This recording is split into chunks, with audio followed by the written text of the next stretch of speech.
The conference room smelled like desperation and very expensive coffee. I stood at the head of the mahogany table in a dress that cost more than my monthly rent. Emerald green velvet, fitted to the kind of body I'd been told all my life was unremarkable, and watched 5 government officials stare at me the way people stare at something they didn't expect to be beautiful. The door behind them was glass. Through it, I could see Candace Price standing in the hallway, her hand pressed flat against the wall for support, her face the color of old paste.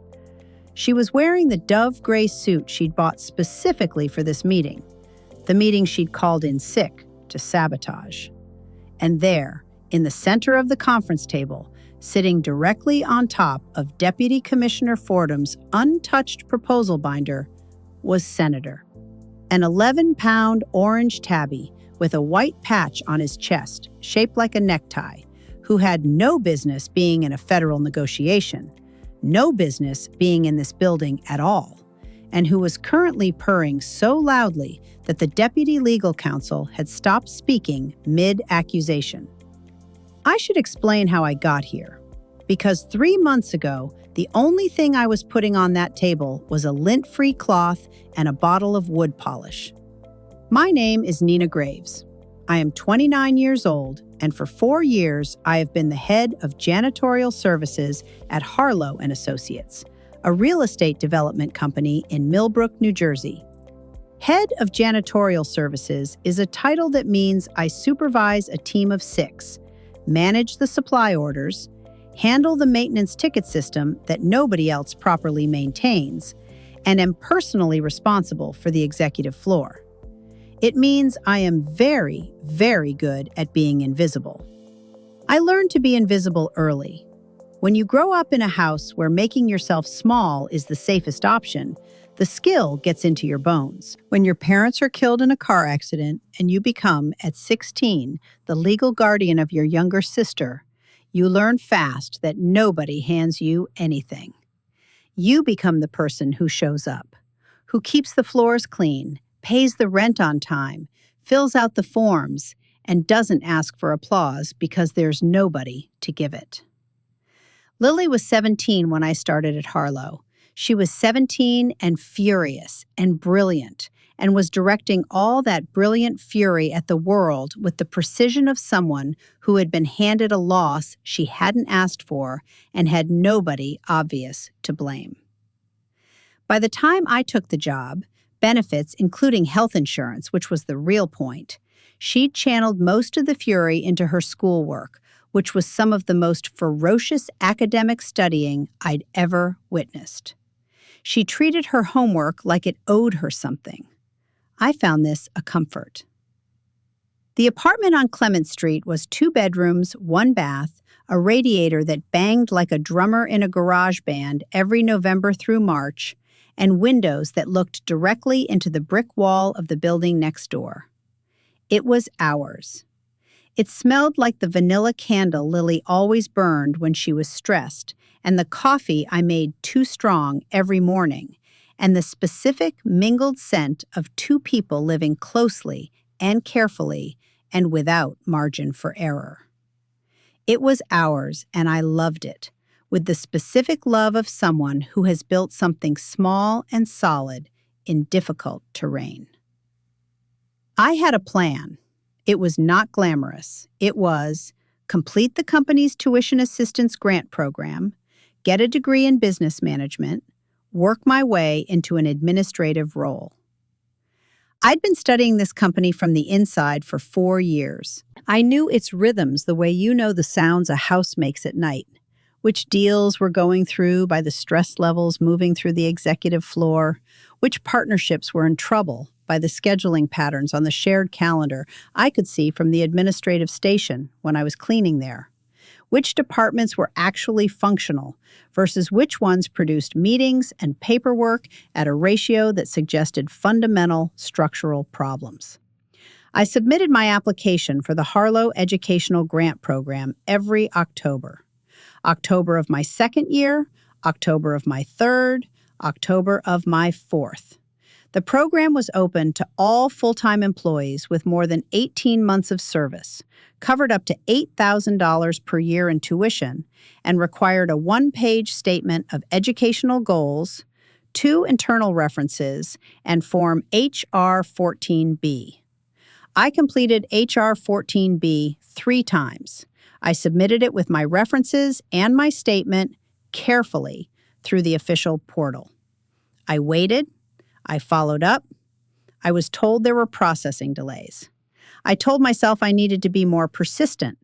I didn't yet know that processing delay had a name, and her name was Candace Price.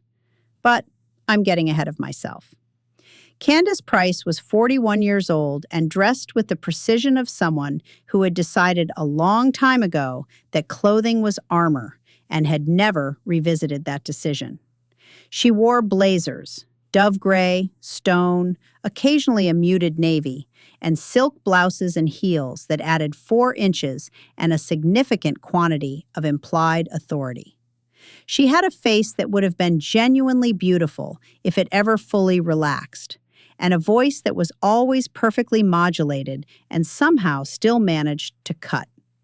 She had been Richard Harlow's executive secretary for 9 years, and she ran the 11th floor the way certain people run things, with complete efficiency and a very precise understanding of who mattered and who did not.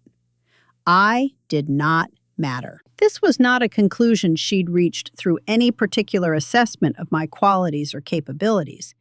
It was simply a classification. I wore the gray uniform of the cleaning staff. I pushed a cart with a ceramic vase on the top shelf of it that she found vaguely baffling. I said good morning to her every single day for 4 years. She answered approximately 12% of the time. "Good morning, Mrs. Price," I'd say, pushing my cart past her desk, morning light coming through the windows of 11 at an angle that made the whole floor look briefly gracious. Nothing. Eyes on her screen. The particular quality of not hearing that is actually a very specific type of hearing, the kind where you've registered every syllable and chosen, precisely, not to respond. I kept saying good morning, not because I expected anything, because it was mine to offer and hers to do what she wanted with, and I wasn't going to let her take the offering away from me. In the early days, there were smaller things. A comment about the smell of whatever I was eating in the break room. She delivered it with the tone of someone raising a reasonable professional concern, which was the most cutting way to deliver it. A complaint to facilities management about my cart's squeaky wheel, carbon copied to Gerald Sims in HR, though Gerald never mentioned it to me. The time she asked me to move my cleaning supplies from the hallway storage because they were creating a visual element inconsistent with the executive floor aesthetic. And I moved them. And the next week, she asked me to move them again. And I moved them again. And on the 3rd time, I simply looked at her and said quietly, "Where would you like them?" And she said, "I'm sure you'll figure it out," and turned away. That one I cataloged. The specific quality of Candace's cruelty was this. It was always deniable. Every single instance. She had no idea what you were talking about. She was just maintaining professional standards. She was just ensuring the quality of the workplace environment. She was never loud, never overtly aggressive, never anything that could be pointed at and named. She was a sustained, low-level pressure, the kind that doesn't leave a mark because it never quite breaks the skin. The maintenance ticket system was where she had the most leverage because facilities and cleaning staff operated through it, and the tickets were routed through executive review. 3 times in 4 years, I flagged structural or safety issues. Loose ceiling tile in the supply corridor, a HVAC leak above the storage room, and most significantly, a shelving unit in the 4th floor supply area that had been improperly loaded and was showing signs of fatigue at the bracket points. I submitted the ticket. The ticket was closed. No action. I resubmitted. Closed. I submitted a third time with photographs I took on my phone and a written description of the specific structural risk. Closed. I assumed there was a systemic problem with facilities response. I was half right. Thursday nights were pottery nights. Deb Blunt lived across the hall in 4B. She was 32, drove a school bus for the Millbrook district, and used profanity the way other people use punctuation, constantly, unconsciously, as a fundamental atmospheric element. She appeared at my door 18 months ago with 2 bottles of Pinot Grigio and the sentence, "Put on shoes, we're going to touch clay and drink wine illegally." Illegally, I said. The class technically doesn't allow outside beverages, but Hector gave up enforcing it in month 3. He's a broken man, Nina. A beautiful, clay-covered, broken man. Hector Ruiz was our instructor, a 50-year-old ceramicist who had once exhibited at a gallery in Soho and now spent his Thursday evenings watching a group of adult women produce objects that could charitably be described as art, while they drank wine from coffee thermoses and discussed their lives with a candor that he had learned over many months not to absorb personally. He had the patient expression of a man who had made peace with disappointment and found, unexpectedly, that the peace was pleasant. The group had assembled itself through a process of natural selection over the first 6 weeks. Franny Oates drove 15 minutes from her house in Cedar Grove every Thursday without exception, rain or shine, once through a minor blizzard that she described afterward as, "Fine, roads were fine, don't fuss." She was 34, worked in insurance, and was so thoroughly quiet for the first 45 minutes of every session that newcomers assumed she was mute. And then she'd say something so precisely devastating that the whole table went briefly still. Loretta Baines was 35, lived 4 blocks away, taught 2nd grade at Millbrook Elementary, brought food every single week, regardless of whether anyone asked or wanted it. We always wanted it. And physically could not hear a swear word without a small, involuntary flinch that she'd been valiantly trying to suppress for 18 months with no progress. Our pottery was, objectively, terrible. This is not false modesty. Deb's first bowl had developed a structural fault on one side and dried into a shape that a Rorschach specialist might find clinically significant. Her subsequent bowls had not substantially improved, though their dysfunction had become more sophisticated. Franny made consistently beautiful cylindrical shapes and then destroyed them by adding handles that looked like broken fingers. Always the handles, always the same failure, with the serene regularity of a recurring dream. Loretta produced small, perfect, geometrically correct, deeply boring vessels that Hector praised with the genuine relief of someone finding solid ground. My own work was a series of lopsided vases that I was embarrassingly fond of. Hector diplomatically called them rustic, then very rustic, then eventually characterful, which I appreciated. One of my vases had ended up on my cleaning cart. I have no entirely rational explanation for this. It felt like bringing a piece of something real into a place where I was expected to disappear. A small flag I'd planted in the territory of my own existence.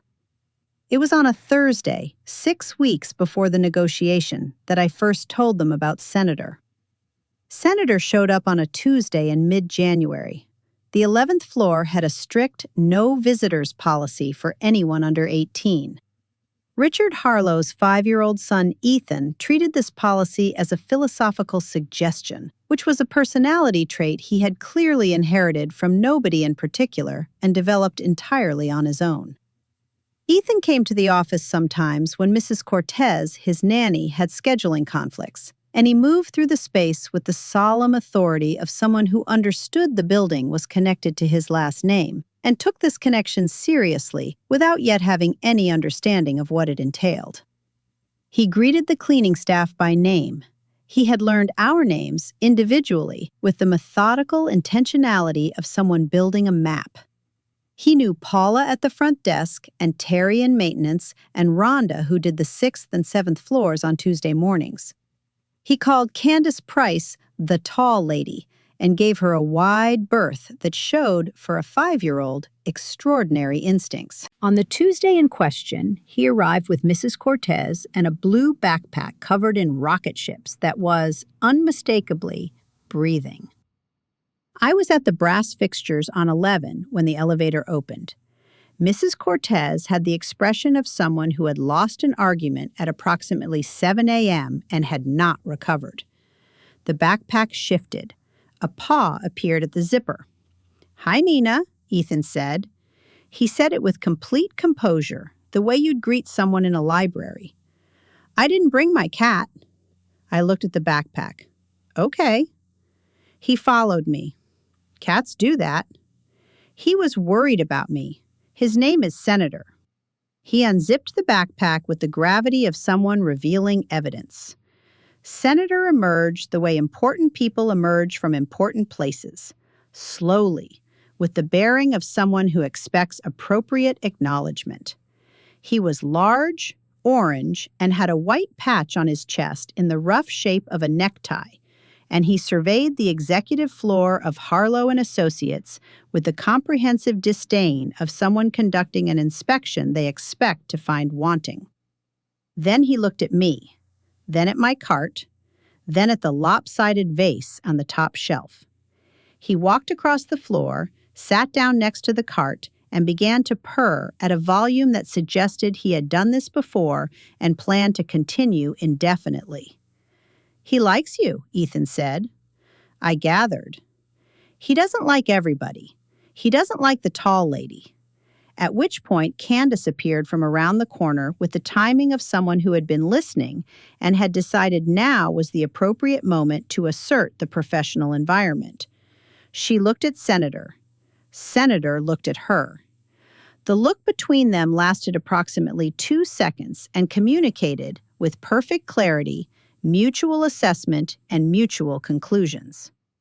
"The 11th floor is a workspace," she said, not to Ethan, to Mrs. Cortez, whose expression shifted slightly in the way of someone who has already been told, by the child's father, that the cat was, in fact, allowed. "Senator is a working cat," Ethan said. Candace looked at him for the first time. "What does he work on?" "Morale." A beat. Candace's gaze moved to the cat, to my cart, to the vase. She held on the vase for a fraction of a second longer than everything else. Then she turned and walked back toward her desk. 3 precise clicks of her heels, and she was gone around the corner. Senator watched her go. Then he turned back to my vase and settled in more comfortably against the cartwheel with the expression of someone whose opinion of the situation has been confirmed. Richard appeared from his office doorway in the manner of someone who had also lost the same argument and at approximately the same hour.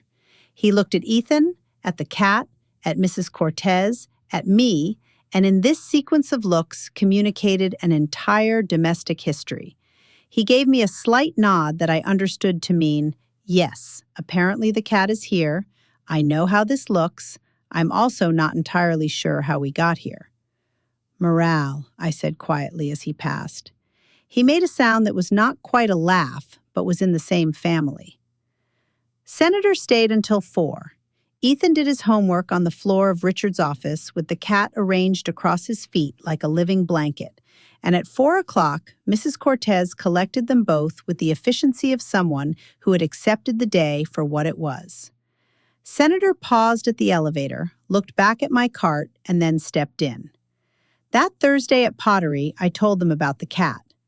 "A cat named Senator," Deb said, her hands buried in a mound of gray clay that was stubbornly refusing to become anything, "at a real estate development company. He sat next to my cart for 6 hours. Obviously. Your cart is the only honest thing on that floor. That's not Nina." She set down her clay and looked at me with the directness that was her primary mode of engaging with the world. That woman threw away your HR ticket about the leaking HVAC. She called your food smelly in a shared workspace. She has made you say good morning to her every day for 4 years and answered maybe 12% of the time. A cat has better judgment than every person on that elevator. Don't be surprised he chose your corner. It's a cart, not a corner. Same energy. Loretta, producing a small clay tile with pressed floral shapes, looked up with the gentle concern that was her primary mode. Is the little boy sweet? Very. He's 5. He believes Senator understands geopolitical situations. Maybe he does, said Franny, who had been quiet for 41 minutes. She added, without looking up from her cylinder, cats read rooms better than most people I've professionally insured. Hector passed by with a sponge. He stopped at Deb's clay. He opened his mouth. He closed it. He moved on. What is her actual problem with you? Deb said. She'd resumed the clay. It was becoming something vaguely confrontational. I think I fall below the threshold of people she considers fully real, I said. I push a cart. I wear the gray uniform. I don't generate revenue or produce deliverables. I just maintain the environment in which real things happen. That is a deeply stupid way to look at people. It's a very common way. Doesn't make it less stupid. She pointed a clay-covered finger at me. Shit is going to catch up with her. These things always... Deb, said Loretta. Sorry. Stuff. Stuff is going to catch up. Franny said, still not looking up, what are you going to do about the grant applications? Keep submitting, I said. Do that, she said, and also maybe figure out where they're actually going. 2 weeks after Senator's first appearance, I saved Ethan Harlow's life. I want to be precise. This is not how I would describe it. What I would say is that I was in the right place, I saw what was happening, and I moved. The shelving unit in the 4th floor supply area had been improperly loaded and was showing bracket fatigue I had documented in 3 submitted and closed maintenance tickets. Ethan was standing beneath it, examining a box of colored presentation folders with the focused interest of someone who had plans for them when it began to go. I dropped the vacuum nozzle. I crossed 12 feet in a second and a half, maybe less. I pushed Ethan clear, and the unit came down across my left forearm on its way to the concrete floor. The forearm hurt significantly. I have a high pain threshold built by years of necessity, and I sat on the floor for a moment and did a quiet inventory. Hands still functional, fingers responsive. The cut was deep, but not at an artery's depth. Painful, but manageable. I sat up. Ethan was 3 feet away, standing very still, the folders forgotten on the floor. Are you okay? He said. His voice was careful. He was 5, and he was being careful. Perfectly fine, I said. It was approximately 65% true. He walked over slowly and crouched next to me the way I had crouched next to him when Senator emerged from the backpack. He examined my arm. He examined my face. He had large, dark eyes that missed nothing. You went really fast. I was motivated. He thought about this with the seriousness he brought to everything. Senator would like you even more if he knew. Then we should tell him. He almost smiled. Almost. Richard arrived 4 minutes after Mrs. Cortez, who had called him. He stood in the doorway of the supply room and looked at the downed shelving unit, at his son sitting beside me on the floor with his hand patting my uninjured arm in careful, repetitive pats, and at the facilities manager who had appeared with the maintenance log that showed 3 closed tickets, one of them with my photographs attached. Richard looked at that log for a long time. He went very, very still in the specific way of a person containing something large. He drove me to urgent care personally. I told him this was unnecessary 3 times with decreasing conviction. He said it was non-negotiable, which I was beginning to understand was his actual second language. We drove in silence for a few blocks, and then he said, "Level, not a question. 3 maintenance tickets. Yes. Closed without action. Yes." Another block. "I need to understand how that happened." "So do I said, and then waited to see if I'd overstepped. I hadn't. He nodded once, with the expression of someone hearing something confirmed they'd already half known. The laceration was 6 stitches and a 2-day sling. The urgent care doctor was brisk and kind and told me I'd been lucky, which I thought was a matter of perspective. When I came out to the waiting room, Richard was there. He'd folded his jacket across his knees and had been reading something on his phone. And when he looked up, his expression was the particular relief of someone who has been sitting with worry and is glad to have it interrupted. He walked me to my building entrance. He confirmed Lily would be home. He said he'd arrange paid leave for the week. "I don't need paid leave," I said. "Nina, this one is non-negotiable." I looked at him. "You have a lot of non-negotiables." "I have a son," he said, "so yes." He didn't come up. I watched the car leave from the lobby window, and then I went upstairs and sat at the kitchen table while Lily made tea she didn't ask if I wanted, and put it in front of me with the practiced efficiency of someone who has grown up understanding that some things don't need words. She looked at the sling. She looked at my face. "What happened?" "Shelving unit, in supply. I got Ethan out." A pause. She sat down across from me. "The CEO's kid." "Yes." "And the shelving unit was one of the ones you reported?" 3 times. She was quiet for a moment, which with Lily was a meaningful silence. She's not constitutionally built for quiet, so when she goes there, she's doing it on purpose. "Are you okay?" "My arm hurts. The rest of me is fine." "That's not what I asked." I looked at my tea. It was good tea. She'd made it the way I liked, strong, with a slice of lemon. "I'm okay," I said. "I think something is going to change." She looked at me for a long moment. "Good," she said. "It should have changed a long time ago."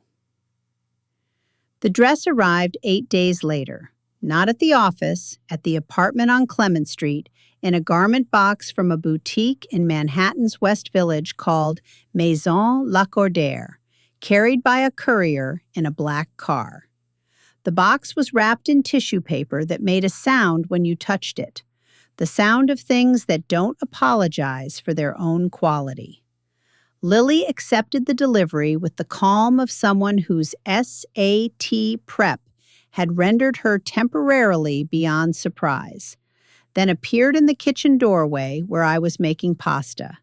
She said, "There's a box." "I see it." "It's from somewhere I'm not allowed to walk past." I dried my hands and came to look at it. The label was small, dark green, embossed. I stood looking at it for a moment. "Open it," Lily said. I opened it. The dress was the color of a forest in high summer, deep, saturated, intentional green, the kind of color that knows what it is. It was velvet, not the synthetic velvet that slides and catches, but actual velvet, the kind that changes shade when you move it, that feels like touching something that has decided to be itself completely. The cut was fitted through the bodice with a draped neckline and 3/4 sleeves. It was, without argument or qualification, the most beautiful thing I had ever held. There was a card. The handwriting was clean and slightly left slanted. "You flagged that shelf 3 times. You moved faster than anyone I've seen move. I sat in that waiting room and watched you maintain your composure in a paper gown with your arm in a sling, and I thought you deserved to wear something that matched the dignity you carry every day. R.H." Lily read the card over my shoulder without asking permission. She was quiet for a long moment, which was longer than her usual long moment. "Who is R.H.?" "My boss." "Your boss sent you a—" She gestured at the box. "That?" "His son was almost seriously hurt. He's grateful." "Nina." She picked up the dress on its hanger and held it against me, and we stood in the hallway mirror together. The green made my skin look like something I hadn't seen before in a mirror. Lily looked at me in it, and then at me looking at it. "That's not a gratitude gift. That's something else entirely." "I don't know what it is yet," I said honestly. "I know what it is," she said. "It's someone who actually looked." I wore it to the office 2 days later. I wore it with my good flats and a cardigan I'd had for 3 years, which I know doesn't sound like much, but the dress was generous in a way that made even the cardigan look considered. I did not have a plan. What I had was Lily having ironed it and left it on the kitchen chair with the silent incontrovertibility of a fact, and the feeling that not wearing it would be a kind of cowardice I didn't want to practice anymore. The elevator on 11 opened at 8:42 a.m. Paula at the front station looked up, performed the double take I had never seen her perform in 4 years, and said, "Oh, good morning, Nina," with a different cadence than her usual good morning, with the cadence of someone who has recalibrated. Gerald Sims from HR was crossing the lobby with a manila folder. He stopped mid-stride. He looked at me. He looked slightly panicked, though I couldn't have told you why. Candace Price was at her desk. I pushed my cart past it at my usual pace. I felt her attention before I saw it, a long, evaluating sweep from my shoes to my face, slow enough to be deliberate, brief enough to be deniable. I kept walking. "Good morning, Mrs. Price." Silence. I kept walking. I had plenty of practice at this. By noon, the word had moved to the 8th floor. I know because I was cleaning the baseboards in the stairwell between 8 and 9 when I heard 2 voices from the kitchen below. "Harlow's cleaner." "Did you see the dress? Where does a cleaner even—" And then a third voice, lower. "Did he give it to her?" The particular emphasis on he that made the question something other than a question. The campaign was subtle and immediate and had Candace's fingerprints all over it, though she was never in the room when any of it was said. I have spent 4 years learning how information moves through a building. Gossip has its own maintenance schedule, its own routing system. By the end of the week, the dominant narrative on 3 floors was that I was sleeping with my employer. I was not. This is relevant primarily because the narrative was specifically designed to take the most generous interpretation of a gesture. A grateful man sending a gift to someone who saved his child, and render it sordid, and in rendering it sordid, render me smaller. Take this gift away from you by making it something you should be ashamed of. I thought about this on Thursday at pottery while making a vase that was going to be the most symmetrical I'd produced yet. "She's running a campaign," Deb said. She'd produced, over the past weeks, a bowl that had somehow developed a second, smaller depression inside the main one, like a bowl with a conscience. "She can't, it's so—" She stopped, which was unusual for her. "I don't even have a word. It's so specifically gross." "It's working," I said. "Is it?" I can feel the recalibration on the floor. Paula's polite in a different way now. There are 2 women in accounting who don't meet my eyes. Because they believe her or because they're embarrassed? I thought about it. Both, maybe. The gossip is, it's not stated. It's just the implication hanging there. There's nothing to address because nothing was said. "What are you going to do?" Loretta asked. "Keep doing my job," I paused, "and find out where my applications have been going." The routing log came to me through a printer jam. The printer on 11, which I have fixed approximately 40 times and know the way a musician knows their instrument, developed a paper feed fault on a Wednesday morning when I was the only staff in the corridor. While clearing the secondary tray, a routing log document fell free. Internal correspondence tracking for the month of October. I looked at it. Then I stood very still in the corridor for a moment, holding a piece of paper, understanding that I was holding a piece of paper. I logged into the shared drive from the administrative station, staff login, access permitted, no restrictions I was exceeding, and found the routing logs for the past 3 Octobers. Year 2, October. HR-14B, N. Graves, submitted. Forwarded to C. Price, Executive Review. Status, archived. Year 3, October. HR-14B, N. Graves, submitted. Forwarded to C. Price, Executive Review. Status, archived. Year 4, October. HR-14B, N. Graves, submitted. Forwarded to C. Price, Executive Review. Status, archived. The grant committee had never seen a single application. They had been routed to Candace Price's queue and, in the system's bureaucratic language, archived, meaning removed from active processing, meaning disappeared, 3 years running, with the regular dependability of a tide. I went to the supply closet. The fluorescent light buzzed. It smelled like it always smelled. Floor cleaner, cardboard, the faint ghost of somebody's lunch from 6 months ago. I had spent a lot of time in this closet. I had eaten lunch here. I had, early on, cried here once, after a particularly bad week with Lily and a particularly cutting comment from Candace about the smell of my food in the shared break room.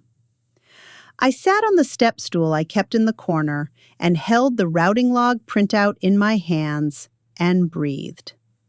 Then something happened in my chest. A settling. The physical sensation of standing on uneven ground your whole life and finally, suddenly, finding level surface. It was almost a relief. Because now it was specific. Now it had a paper trail. Now it was not a pattern I couldn't prove, 1,000 small things, no single one of which could be pointed at. It was 3 years of documented dates with her name on them. I printed the routing logs. I printed the guidelines for the grant program, which stated clearly that applications go directly to the grant committee for review, not to executive review. I printed all 3 of my submitted HR 14B forms, of which I had kept copies, because I keep copies of everything. I clipped them together. Thursday, I told the group. 3 years? Deb said. Her clay had stopped moving. She was looking at me with a stillness I hadn't seen from her before. She just put them in the trash.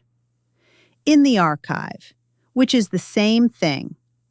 And Gerald Sims knew. Almost certainly, he runs the routing approvals. Deb looked at her clay. She looked at me. Then she said, with precise quiet, the specific word she uses only when something has genuinely angered her beyond comedy. "I'm going to need a minute."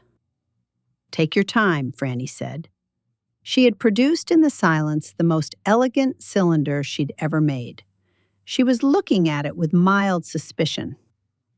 "What's the legal exposure here?" Loretta asked. She brought snacks every Thursday and also turned out to have an unexpectedly practical mind. "I don't know yet, but I'm going to report it through proper channels first and document every step. If I go to Harlow directly, Candace says I'm leveraging the dress. I go through HR with documentation, it's on record. And if Gerald buries it, Franny said, without looking up, you have documentation that he buried it. Exactly.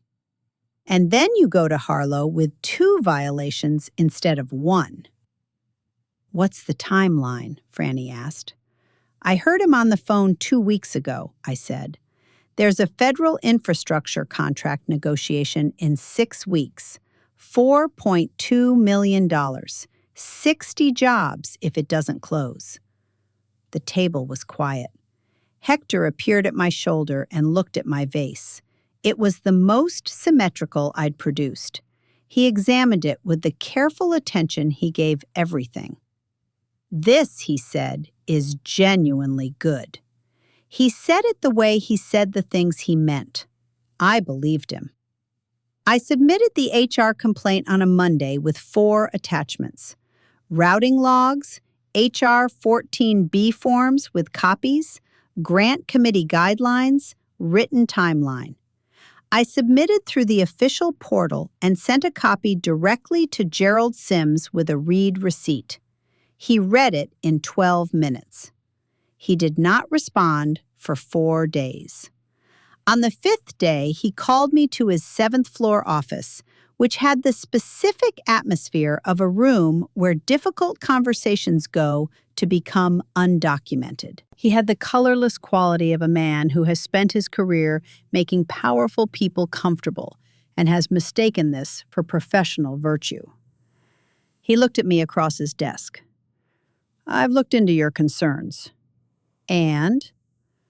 The routing process for grant applications goes through executive review as standard practice. The grant guidelines specify they go directly to the committee. I put the printed guidelines on his desk. He looked at them. He did not pick them up. 3 consecutive years is not a procedural misunderstanding, Gerald. These things... He stopped, started again. I understand your frustration, but... I'm not here because I'm frustrated, I said. The tone I used was even, like ground.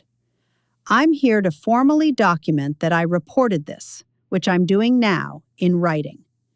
I put the second sheet on his desk, a written summary of our current meeting, pre-drafted that morning at the kitchen table before Lily woke up, with space at the bottom for a signature and date. I'll need that back before I leave. He looked at the paper. He looked at me. Behind his eyes, something moved. The specific internal movement of a person realizing that the terrain has shifted and they are now on the wrong side of a documented conversation. He signed it. I walked out with the paper and a feeling in my chest like the hum you hear in the walls before a storm decides to break. 2 days later, Candace appeared in the supply closet doorway. She looked exactly as she always looked. Dove gray blazer, silk, immaculate. She looked at the space as though visiting a country she found ideologically disagreeable. Her eyes moved to my vase on the shelf above the cleaning supplies, and something crossed her face that she controlled in under a second, but that I caught. I heard you filed a complaint. I reported a procedural issue with grant routing, I said. Yes. You could have come to me first. The routing logs indicate that coming to you first was the reason the applications were archived, I said. Same tone, information exchanged between professionals. A pause. The closet was very small. We were 2 feet apart, and the air between us had a quality. You should be careful about how you read documents you weren't meant to access. The shared drive is accessible to all employees with a staff login. My login is on file. I held the pause for exactly long enough. Candace, I reported a procedural issue through proper channels. That's all this is. She looked at me. Then she looked at my vase. Her gaze stayed on it 1 beat longer than everything else. What is that thing? A vase. Where is it from? I made it. She looked at it for another moment, some private arithmetic happening behind her eyes. And then she left. 3 clicks. The door of the closet opened behind her, light from the corridor cutting a rectangle on the floor. Senator was on the couch when I got home that evening, which was a state of affairs that had evolved without formal decision-making. Ethan brought him on a Saturday 2 weeks after the accident, in a carrier, left him in the lobby with a note that said, "For morale purposes," in handwriting that I recognized as Mrs. Cortez's, suggesting the note was Ethan's idea, but the execution was collaborative.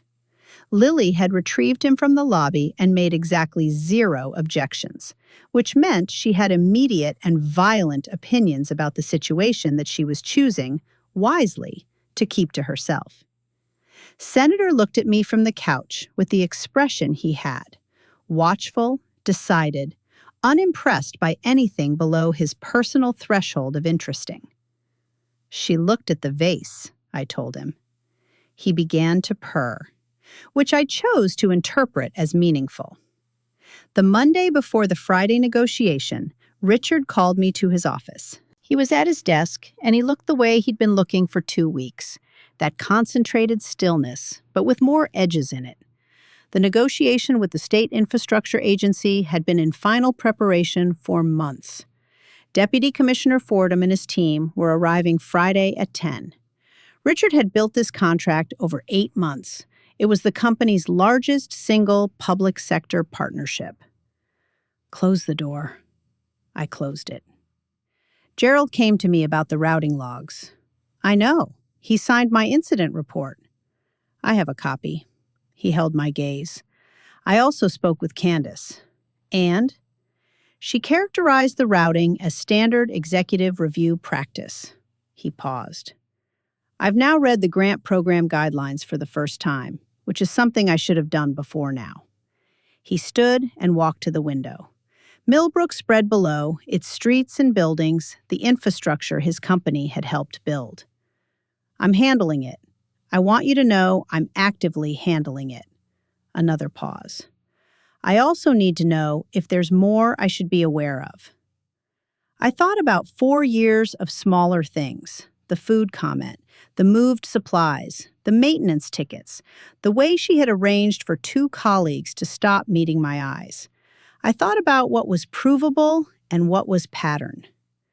"There's a pattern over 4 years," I said, "mostly undocumented except in my memory." "Is it something you want on record?" "Yes, when this week is over." He nodded. He turned from the window. "There's something else." "All right." "Candace called in sick this morning." The air in the room shifted. I kept my face steady. He told me the situation, the 34-page proposal, the 3 supporting binders, the presentation, the communication protocols she'd been managing. 2 months of preparation for a 6-hour meeting on which 60 jobs were contingent. He said it without self-pity, just fact. He said it the way he said everything, directly, not performing. "She called in sick today," I said. "The Monday before Friday." "Yes, that's a very specific coincidence." He looked at me. I looked at him. The same understanding passing between us without being named, because naming it would require evidence we didn't have and conclusions we'd both already reached. "The dress," I said. "Is it still clean?" He blinked. "What?" "The green one. I need to know if it's in condition to wear Friday." A pause. Something moved through his expression. It took him a moment to arrive somewhere. Then he said, "You don't have to do this." "I know the proposal," I said. "I've read it twice. I read Fordham's public record on his previous 3 infrastructure partnerships. I know he doesn't like being managed, and he has no patience for anything rehearsed. I know the support documents, and I know how to be in a room without making people feel watched." I held his gaze. "I have been learning this organization from the floor up for 4 years. It's time to use it." He was quiet for a long moment. "You are remarkable," he said. He said it like he was stating something he'd confirmed through sufficient evidence and was done doubting. "Paula is also quite capable," I said. "We'll work together." He almost smiled. "That is a very diplomatic response." "I've been watching diplomacy for 4 years," I said. "It rubs off." Wednesday and Thursday, I moved through the building the way I always moved, quietly and with attention. I reviewed the filing system with Paula, who turned out to be significantly more capable than 4 years of Candace's structural management had allowed her to demonstrate. Paula knew where everything was. She'd just never been given the latitude to act on that knowledge. We reorganized the binder sequence, flagged the pages most likely to be requested during the technical discussion phase, prepared a summary card for each section that I could reference without appearing to reference. I read the proposal twice. The second time, I annotated the margins in pencil in a hand small enough not to show. I pulled Fordham's full professional record from public sources. 32 years in infrastructure oversight, 3 previous large-scale private-public partnerships approved under his authority, a published interview from 2019 in which he said, with characteristic directness, that he had no patience for presentations that felt like performances and would rather have a conversation with someone who knew what they were talking about than sit through a 40-minute slide deck delivered by someone reading from their own notes. I underlined this. Thursday pottery, the week of. I came with clay on my hands before I'd even sat down, because I'd been in the building until 7 and had come straight there. "Tell me you're not going to do what I think you're going to do," Deb said. She was attempting a new bowl. It already had character. "I'm going to be available in case I'm needed." "Don't you available me. He's going to call you in. You know he's going to call you in." "Maybe." "And," said Franny. "And I know the proposal and Fordham's communication style, and I know how to read what a room needs and give it that. And I know how to be useful without being visible. Except this time, I'm going to be both at once." "You'll be wonderful," Loretta said. She was putting a small bird into her tile. The bird was perfect. She was incapable of making anything imperfect. "You've been preparing for this without knowing you were preparing for it." "She's right," Franny said. She had been quiet for 48 minutes. She said without inflection, the one word she drops maybe once every 6 weeks when something has fully crystallized. "Destroy." Loretta flinched. Deb laughed. I looked at Franny. "That's the most aggressive you've ever been," I said. "I've been holding it for 3 years," she said. I did not sleep Thursday night. Not the sleeplessness of anxiety, or not only that. More the sleeplessness of someone in the night before something that matters, when the mind runs the calculations one more time, not because it doubts the math, but because it wants to be certain. I lay awake and went through the proposal section by section in my head. Section 4, the timeline. Section 7, the payment structure.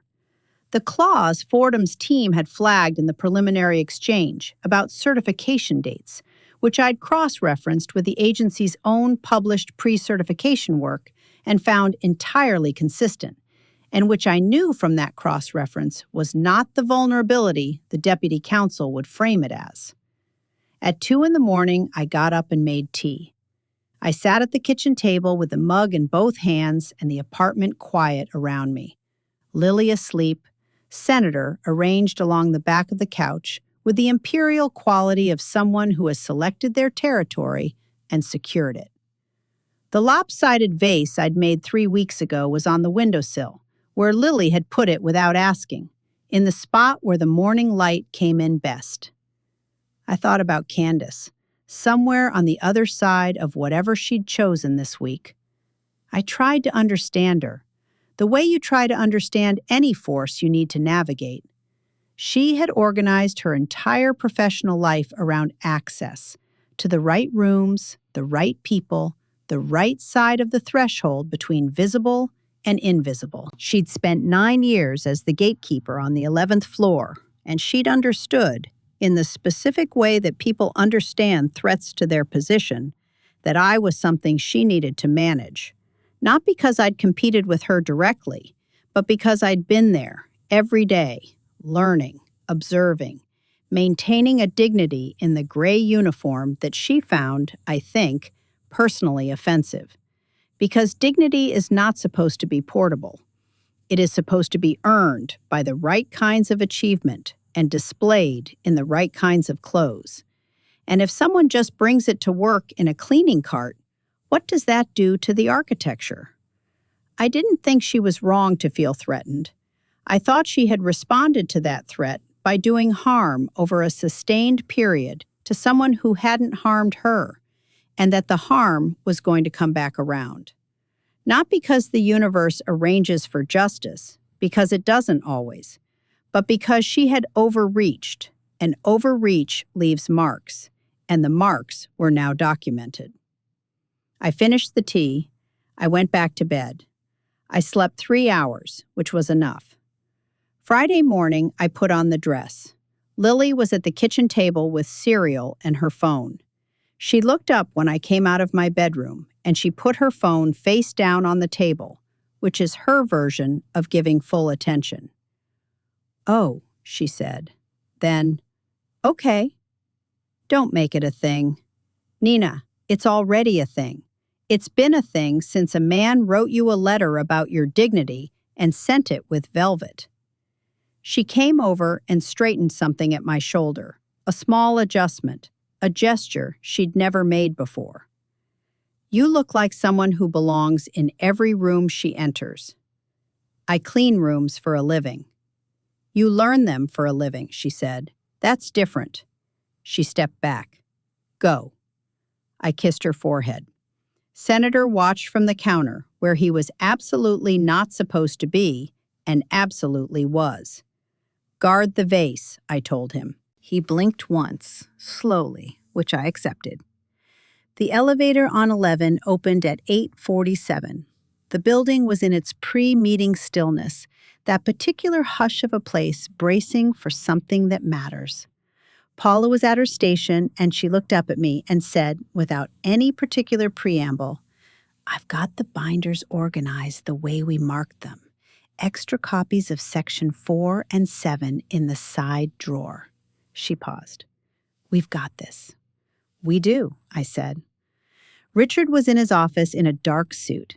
He stood when I appeared in the doorway, which was something he didn't do as a rule, and which made the moment slightly different from the ones before it. He looked at me in the dress and was quiet for a moment. "You came in the dress." "I'm here to assist. If you need me." "I need you." He said it directly, the way he said everything he meant. Paula's solid on logistics, but I need someone who's read the room before the room exists. He paused, something careful in his voice. "Nina, I want to say, whatever happens today, what you're doing, the way you're doing it, let's save the speech for after the contract signs," I said. He looked at me for a moment, then, "Senator is in the building." I stopped. "What?" "Ethan called at 6. Apparently, he brought Senator yesterday in his backpack as a good luck element. Mrs. Cortez is coming at noon for the retrieval operation. He's currently in my office closet with a bowl of water."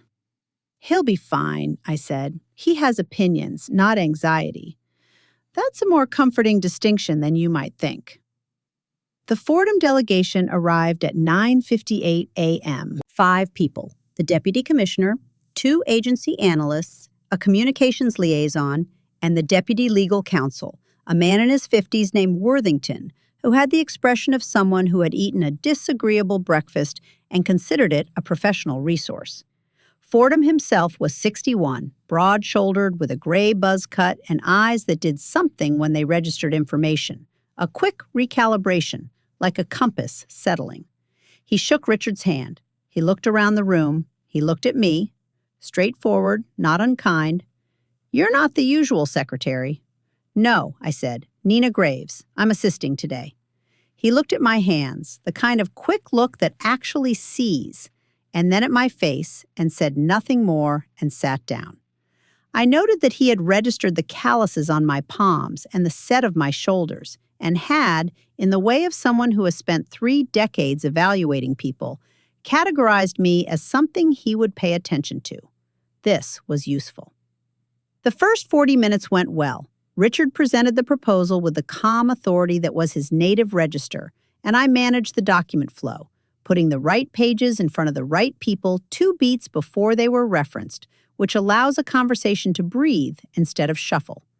Fordham asked 2 substantive questions that told me he'd read the proposal thoroughly, which was what I'd expected from his record. Then Worthington made his move. He framed it, as these things are always framed, as a professional observation. He said, in a tone of elaborate reasonableness, that the infrastructure timeline in Section 4 was aspirational in character, rather than contractually binding in the required sense. And he said it with the specific rhetorical precision of someone who has used this particular lever before, presenting a red flag as a service to the negotiation, as due diligence, as the responsible thing to raise. Richard began to respond. Worthington cut across him, still with the tone of perfect reasonableness, to clarify what he meant by aspirational. I watched Fordham. He was watching Worthington. There was something in his expression, not disagreement exactly, fatigue maybe, the specific fatigue of a man who has sat through a great many negotiations and knows exactly what move is being made and finds it tiresome. I felt the next thing before I consciously decided it. 4 years of reading rooms. Deputy Commissioner. Both men stopped. I moved the pre-marked page from the side stack. The timeline in Section 4 is anchored to the pre-certification work your agency completed in April. Page 17 of the supporting documentation. Those dates are the foundation. I placed page 17 in front of Fordham. The question isn't about the character of the timeline. It's whether your April pre-certification numbers hold. Everything downstream from that is standard dependent sequencing. Fordham looked at page 17. He looked at Worthington. Something passed between them. A silent conversation of the kind that happens when a subordinate has overextended and a superior has noticed. The April numbers hold, Fordham said. Worthington opened his mouth. Senator opened the conference room door. I have thought about the mechanics of this many times since. The door handle was a lever type. Senator is, as Ethan has long maintained, very intelligent. He had been in the closet for 3.5 hours and had decided this was sufficient. He worked the lever. We learned later that he'd gotten through the closet door first, then navigated the office, then found the conference room, and walked through the door with the measured pace of someone who has been waiting for the appropriate entrance and has now determined it has arrived. He crossed the floor. He jumped onto the conference table. He sat down directly on top of the proposal binder in front of Fordham. He looked at Fordham. The room went completely silent.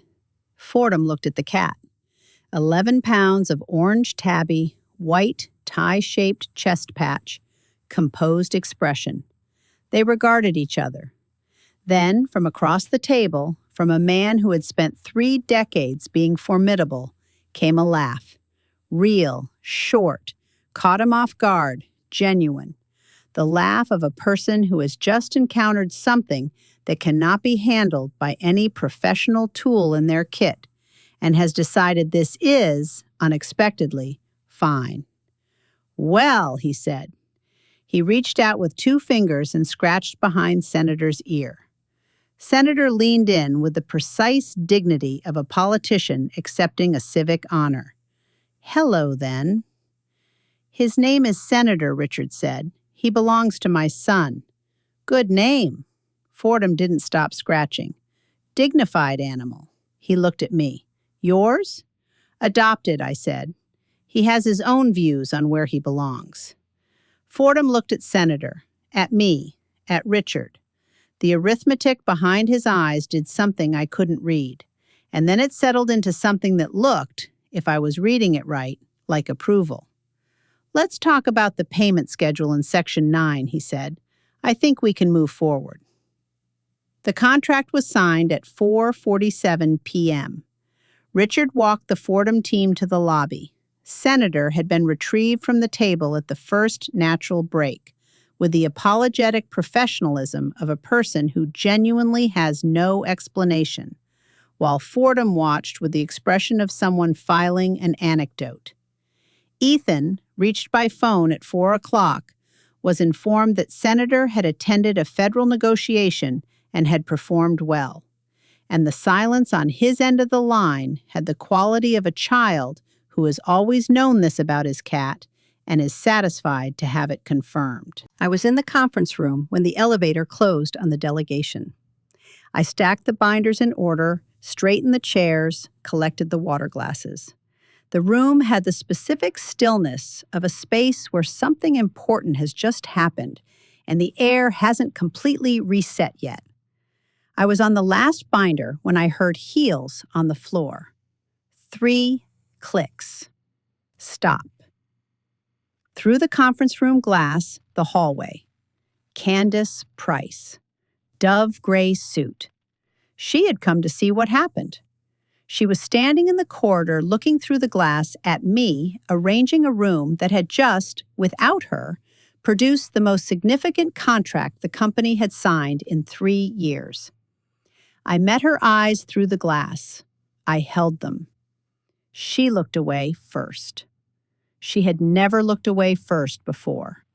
She turned and walked toward the elevator. 3 clicks. Stop. The elevator doors opened. She stepped in. I watched the doors close. Then I turned back to the binders, the last one. I stacked it with the others, aligned the edges, set them on the credenza by the door. I picked up the water glasses. I thought about the supply closet on 4 and the routing logs and the sound of a 16-year-old's fury that had been the background music of my first year here, and the ceramic vase that had lived on my cart through 4 years of not being noticed. I thought, I am done being archived. Richard handled the rest. Monday morning, Candace Price was called into a meeting with Richard and the company's legal counsel. She was placed on administrative leave pending review of the grant routing practices documented over 3 years and her unexplained absence during a critical contractual negotiation that she had been centrally responsible for managing. Gerald Sims's performance review was simultaneously reopened. I was not in that meeting. I don't know exactly what was said. I know what was documented because I was the one who compiled the documentation. The routing logs, the grant guidelines, Gerald's signed incident report, the maintenance tickets for the shelving unit, a 3-page timeline I wrote on the Sunday before in the handwriting I use when I'm being careful about permanence. What I know is that on Tuesday morning, Candace Price's office was empty. And on Wednesday, Gerald Sims sent an email to all staff announcing a review of grant processing procedures and the creation of a dedicated grant committee mailbox that routed applications directly with no intermediate review. Richard offered me a role. He made the offer in his office on a Thursday afternoon, the week after the contract signed, with Millbrook visible below the window and a quality in the room that was not entirely professional, and that we both knew it. Operations coordinator, executive floor. It's a new position. He paused. I created it. I noticed. Is that? No, I said. It's appropriate. The role exists, and it should be filled by someone who knows the floor. I held his gaze. I know the floor. You know the entire building. I know the entire building, I agreed. I accepted the role. The first thing I did in my first official week was submit the maintenance ticket for the fourth floor HVAC leak, which had been closed without action twice. This time, it was repaired within 48 hours. On the Friday of that week, at the end of the day, Richard stopped at my new desk, Paula's old station, which Paula had happily vacated for a role in the communications department where she was already thriving, and said, "I'd like to have dinner with you, not as your employer, as someone who has been watching you and thinking about how to say so for several months." "Senator noticed before I did," I said. He laughed, real, short, the same laugh I'd heard from Fordham, and said, "That is the most humbling thing anyone has ever said to me." "Yes," I said, "dinner. I'm willing." 6 months after the Fordham contract signed, the lobby of Harlow and Associates acquired new display cases, rotating installations featuring local artists and community organizations. Richard's idea, a way of making the building feel continuous with the neighborhood rather than suspended above it. The first installation was pottery, 8 pieces from the Thursday night class at the Millbrook Community Center, 2 of Franny's elegant cylinders, Loretta's pressed flower tiles, 3 of my vases, 1 of Deb's bowls, the one with the extraordinary blue-green glaze that Hector had helped her achieve over 6 patient sessions, which had turned its structural peculiarity into something that looked, under that color, almost intentional. Deb had not wanted the bowl in the display. She had wanted it to be mine, for the kitchen. In the end, we compromised. The glazed bowl went to the display for 3 months and then came home. Hector attended the installation. He stood in front of my vases for a long moment. Then he said, in the tone of someone completing a thought that had taken a while, "I always thought these had something. I wasn't sure what. Now I think it's the maker." I thought about the supply closet, about eating lunch in there in the early years, about the particular quality of a room where you've developed quietly the habit of your own survival. I thought about the vase on the cart for 4 years, moving through the building, going unnoticed by everyone except a 5-year-old and a cat. Lily got into her first choice college. The acceptance email came on a Tuesday at 6:48 p.m. and she screamed in the kitchen and I cried into the dish towel. And Senator looked at both of us with alarmed dignity and then began to purr, which is his version of appropriate participation. I made pasta. We sat at the kitchen table with the bowl and the acceptance letter and the vase on the windowsill and ate until there was nothing left. I did not clean floors anymore. I coordinated operations on the 11th floor, the maintenance schedules, fully functional, the vendor relationships, the facility protocols, the quiet management of the way a building breathes and moves and needs. I had learned the building from the floor up, and now I ran it from the desk that overlooked Millbrook, with a view I hadn't had before and a coffee mug I was allowed to use. One morning, a few weeks after the installation went up, I came in early. The lobby was empty except for the building's overnight security, who nodded at me and went back to his desk. I stood in front of the display cases for a few minutes. The vases caught the lobby light the way ceramic does, differently at every angle, holding and releasing it in fractions. They looked good there. They looked like something that belonged. Behind me, the elevator opened. Richard, also early, with coffee and a folder and the look of someone who has been awake with an idea since 6 a.m. He stopped when he saw me. He looked at the display. He came and stood next to me. We stood looking at the vases in the early morning light of the lobby.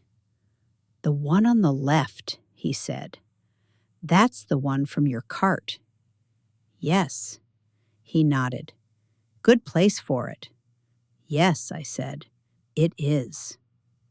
We took the elevator up together. The city was waking up outside the windows. Senator, who had been brought in by Ethan for a Saturday visit the previous weekend and had, in some capacity not fully documented, not left, was on the desk I'd recently learned to think of as mine. He looked at us with the expression of someone whose assessments have been consistently correct. I poured the coffee. I sat at the desk. I turned on the morning reports. Outside, Millbrook went on being exactly itself. Inside, something that had been a long time in the making, not dramatic, not announced, just steady and real and finally above ground, was mine.